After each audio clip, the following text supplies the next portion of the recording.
개성 있고 맛있고 나만의 특별한 가게를 찾는 이들이 만든 새로운 트렌드 골목 상권. 사진을 찍어서 또 SNS에 올리는 재미가 있거든요. 창업자들의 마음도 사로잡았는데 대로변보다는 이게 안쪽으로 들어와야 또 월세가 싸서 안으로. 비용은 낮게 매출은 높게 요즘 대세 골목 상권. 어떤 가게를 어디에 차리면 좋을까? 매일 새로운 요리를 만드느라 여념이 없는 주부 이윤희 씨. 어디에도 없는 자신만의 메뉴를 개발하기 위해서인데 조그맣게 가게를 창업하고 싶은데 거기에 내놓을 메뉴를 지금 막 연습하고 연구하고 있거든요. 아이들 간식까지 하나하나 순수 만들어 먹였을 만큼 요리에 자신이 있다는 윤희 씨.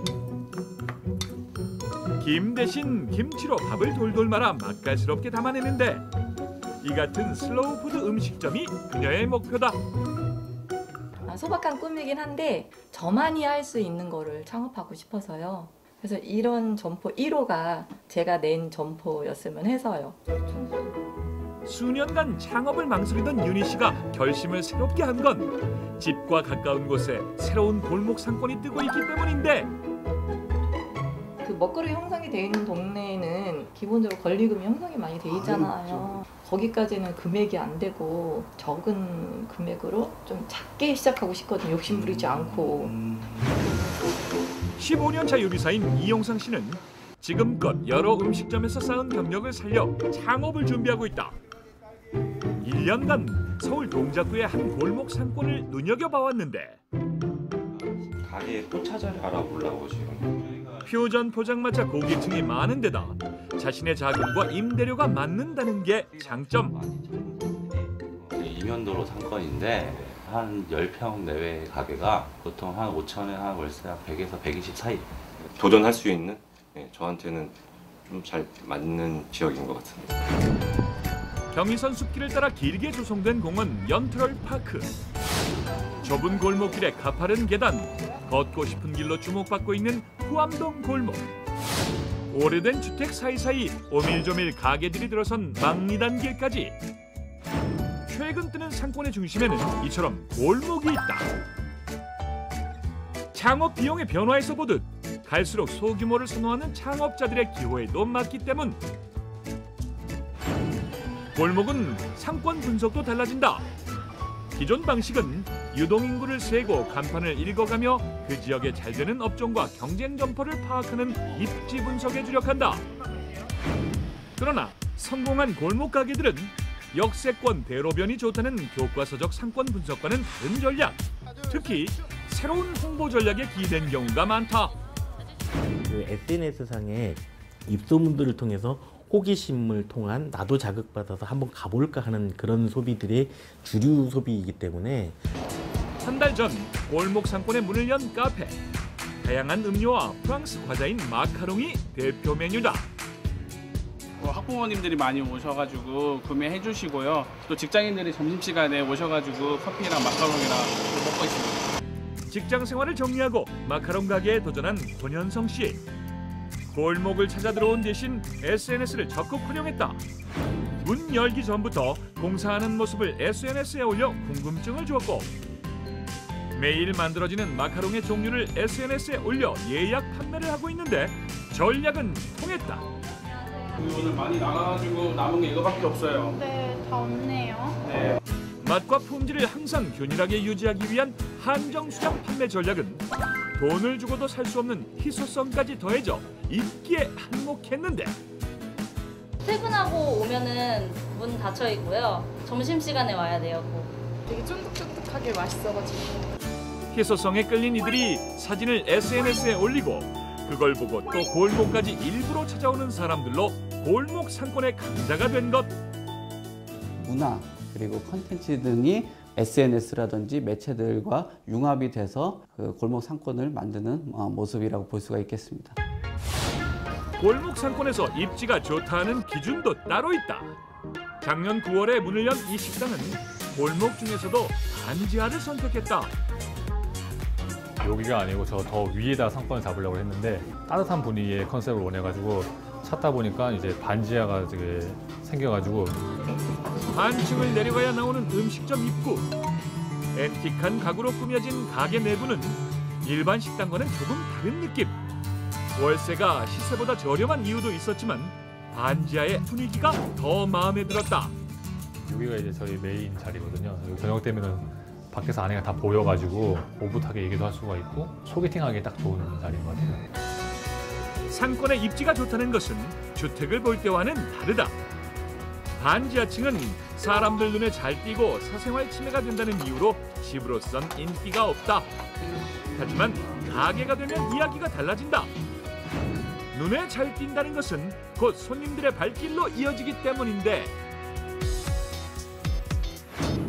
그렇다면 치열해지는 골목 상권에서 살아남기 위해선 어떻게 해야 할까? 실전 분석을 해보자. 다시 15년 요리사 경력의 도전자 이용상 씨. 상권을 이쪽은 뭐 완전히 다 알지는 못했지만은 제가 관심을 두고 이제 이쪽을 돌아다니면서 이제 밤낮으로 많이 왔었어요. 슬로우푸드 신메뉴로 음식점 창업에 나선 이윤희 씨. 입지 조건이 얼마나 좋은지, 그리고 내 메뉴랑 가게 그 위치랑 잘 맞는지 이제 그런 게 이제 궁금하죠, 저는. 먼저 전문가가 이윤희 씨 집을 찾았다. 저는 먹었어요. 준비한 자신의 메뉴를 선보이는데 긴장 속에 평가를 기다리는 윤희 씨. 이 메뉴를 내가 지금 이렇게 표현을 할 거예요. 짧은 한 단어로 이야기해 주세요. 네, 바른 먹거리. 바른 먹거리 어디서나 이야기를 할 수 있는 거죠. 그러니까 상권하고 어우러지질 않는 거예요. 윤희 씨의 메뉴가 고려하는 상권에 적합한지를 먼저 판단해야 한다는 것. 그래서 창업 희망 골목을 찾았는데 5분 거리에 유명 먹자골목이 자리해 유동인구 유입에 유리한 데다 임대료는 인근 먹자골목의 절반 수준이라 일단 합격점. 젊은 분들이 유입된다 그래서 젊은 분들만 상대로 생각하고 메뉴를 구성하면 안 돼요. 반대로 전문가와 골목을 돌아본 용상 씨는 오히려 고민에 빠졌다. 인근에 자신이 창업하려는 가게와 비슷한 표전 포차가 여러 곳 있기 때문. 홍보 마케팅 생각한 게 있지 않나요? 그러니까 그런 쪽에서는 아직 동종 업종이 한 골목 상권에 몰려 있는 경우 개업 전부터 차별화된 홍보 전략이 필요하다는 것이다. 할인 행사같이 흔한 홍보 전략은 의외로 피해야 한다고. 10,000원짜리를 50%에서 5,000원에 팔어. 그럼 재료는 제대로 들어갔을까? 나도 의심해. 이거 뭐야? 이거 5,000원이면 얘 10,000원 받으면 이거 얼마를 남기는 거야? 기분 나빠. 여기서 잠깐 이것이 궁금하다. 주변에 동종업종 가게가 무려 11개인 이용상 씨. 그리고 주변에 없는 업종으로 창업을 준비하는 이윤희 씨. 누가 더 창업에 유리할까? 본인이 생각하는 메뉴가 이 지역에서 뜨고 있는지, 비슷한 메뉴가 있는지 틀림없이 확인해야 돼요. 인근에 같은 업종이 여러 개라면 그 상권에선 나름 장사가 잘 되는 업종일 가능성이 큰 것이다. 슬로우푸드 창업에 유리한 상가를 전문가와 찾아보는 윤희 씨.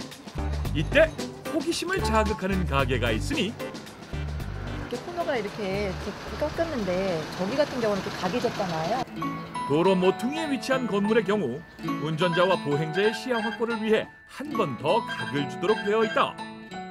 이 위치에 자리한 일명 가각구 가게들은 가게의 개성이 한눈에 드러나는 게 장점인데 특히 새로운 메뉴에 도전하는 윤희 씨에겐 추천할 만하다고.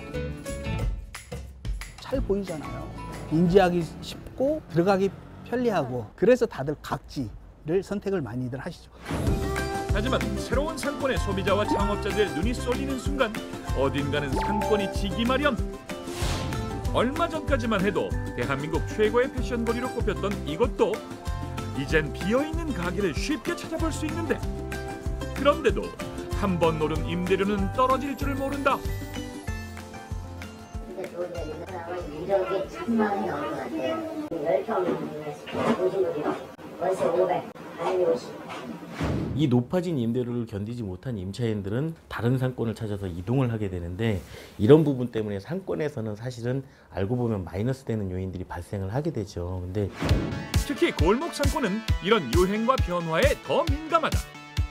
지역 상권 자체는 성장해도 임대료와 유동인구의 변화에 따라 뜨거워지는 골목이 계속 변하는 것이다. 작은 골목 상권들의 부침이 가장 심한 이태원. 오르막길을 한참 등반하다시피 걸어가면 새로운 활기로 가득한 가게가 있는데 여기 근데 오기 왜 이리 힘들어요? 네, 손님들이 오시자마자 되게 헥헥거리시고 얼음물 찾으시고. 하지만 이 집에서 내놓는 것은 물 아닌 술, 낮술집이기 때문이다. 66제곱미터의 가게에 50가지도 넘는 전통주가 가득. 술이 일단 종류가 손님들도 이런 거 당연히 못 보시는 분들 많잖아요. 그래서 안주는 역시 전통주와 잘 어울리는 재료를 이용한 퓨전 한식. 뭔가 더 건강해진 느낌이랄까? 더 맛있어졌어요. 지금의 사장님은 원래 있던 가게를 인수받았다. 기존 메뉴는 그대로 유지하면서도 새 메뉴 개발을 게을리하지 않았다고. 수많은 시행착오 끝에 탄생한 해물라면. 드디어 손님에게 첫 평가를 받는다. 출시 예정 메뉴거든요. 괜찮나요? 국물이 시원하네. 속이 약간 해장이 되는 약간 술을 부르는 맛인 것 같아요, 이게. 골목의 인기를 되찾기 위한 노력은 혼자만의 몫이 아니다. 동네 상인들과 힘을 합쳐 동네 전체가 예전 분위기를 되찾지 않을까 기대한다는데. 지금은 거의 그렇게 막 북적북적하진 않지만 근데 저희가 이제 한 달에 한 번씩 뭐 우사단길 플리마켓을 하거든요. 그런 것 때문에 좀 활기를 찾을 것 같아요. 빈 공간들을 채울 수 있는 기발난 가게들, 좋은 가게들, 그리고 사람들의 관심을 끌 수 있는 가게들이 있었기 때문에 이런 공간이 뜨게 된 것입니다. 상권에 너무 의지해서는 안 된다는 것입니다. 골목에 숨어있는 보석을 찾는 일. 다이아몬드가 될지 돌멩이가 될지는 결국 전략과 작전에 달려있다.